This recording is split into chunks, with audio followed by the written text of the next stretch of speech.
आज की टॉपिक में हम पढ़ने वाले हैं टीचर अकाउंटेबिलिटी इसका डेफिनीशन, इसका एलिमेंट्स और इसके सिग्निफिकेंस। पहले आते हैं इसका इंट्रोडक्शन। तो teacher play a key role in shaping the future of students and society. Teacher जो है वो की रोल प्ले करता है फ्यूचर को शेप करने के लिए सोसाइटी और स्टूडेंट्स का। For effective teaching and learning, effective teaching और लर्निंग के लिए ये इम्पॉर्टेंट है कि टीचर जो है वो अपनी ड्यूटी को अच्छे से निभाए, रिस्पॉन्सिबिलिटी के साथ और कमिटमेंट के साथ। यही जो रिस्पॉन्सिबिलिटी है वो टीचर अकाउंटेबिलिटी कहलाती है, जो ये इंश्योर करती है कि जो क्वालिटी है एजुकेशन का वो बेटर हो और जो स्टूडेंट के जो आउटकम्स हैं वो बेटर हो।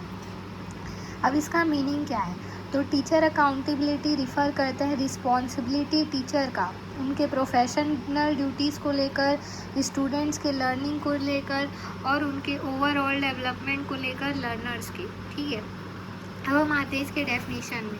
तो इसका डेफिनेशन क्या बोल सकते हैं? The obligation of teachers to perform their duties effectively and to be answerable for their academic progress, behaviour and overall development of their students. ये ऑब्लिगेशन है टीचर का कि वो अपनी ड्यूटी को इफेक्टिवली मैनेज करे और वो आंसरेबल रहे एकेडमिक प्रोग्रेस, बिहेवियर और ओवरऑल डेवलपमेंट के लिए स्टूडेंट्स का। अब इसके एलिमेंट्स क्या है? तो प्रोफेशनल रिस्पॉन्सिबिलिटी, मतलब वो सिलेबस को टाइम में कंप्लीट करवाए, लेसन प्लान अच्छे से बनाए। फिर आता है इसमें सब्जेक्ट नॉलेज एंड कॉम्पिटेंस, उसको जो अपना सब्जेक्ट है उसका अच्छे से नॉलेज हो, स्ट्रॉन्ग नॉलेज हो सब्जेक्ट को, और वो कंटिन्यूस उस नॉलेज को अपडेट भी करता रहे। क्लासरूम मैनेजमेंट, उसको क्लास को मैनेज करना आना चाहिए। डिसिप्लिन हो क्लास में, पॉजिटिव लर्निंग इन्वायरमेंट हो।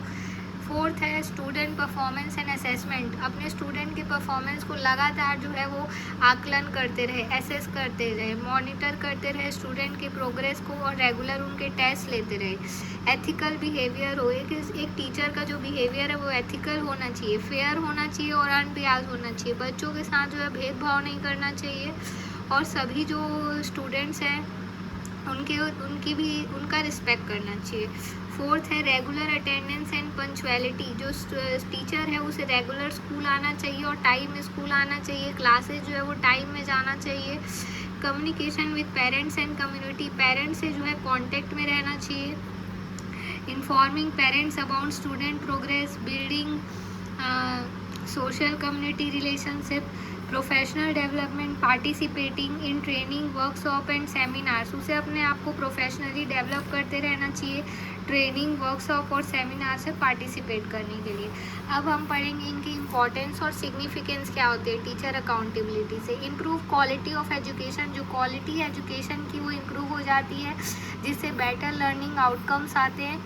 इन्हेंसेस स्टूडेंट अचीवमेंट, स्टूडेंट का जो है परफॉर्म करते हैं, ज़्यादा अच्छे से परफॉर्म कर पाते हैं वो एकेडमिकली।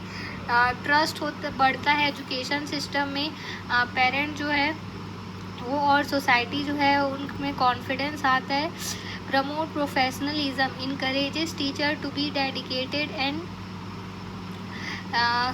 रिस्पॉन्सिबल।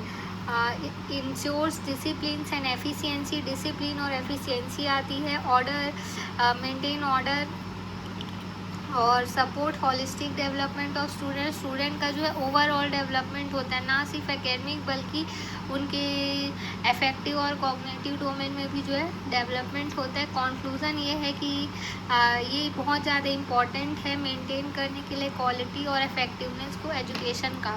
तो ये था hand written notes teacher accountability में। आपको ये मेन की पॉइंट्स याद रखने हैं और आगे के जो पॉइंट्स हैं आप उन्हें खुद से डिस्क्राइब कर सकते हैं।